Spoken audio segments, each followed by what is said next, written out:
Hi! Ayan, taunang bakuna para sa senior citizens ng ating flu vaccine. To, si Ma'am Feby ang ating pinagbaksin at ang katulong natin sa Barangay Maestrang Kikay. Mami, ano nagsasabi mo doon sa nag-injection sa'yo?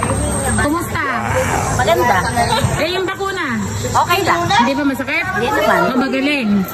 Ayan. Gana naman. Ayan. November 27, 1956. Ano po masasabi niyo, ma'am, sa nag-inject sa inyo? Wow!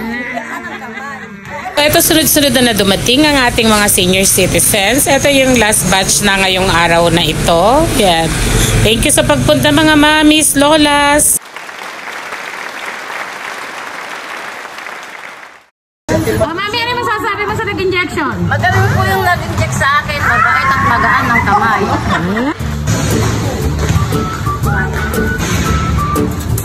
Yearly ba yan o? Opo, yearly po. Ang bigay po sa atin ng department. Ito pa lang po ang ating first batch. So sa susunod na batch, yung iba naman pong pinamaster list natin ang ating babakunahan.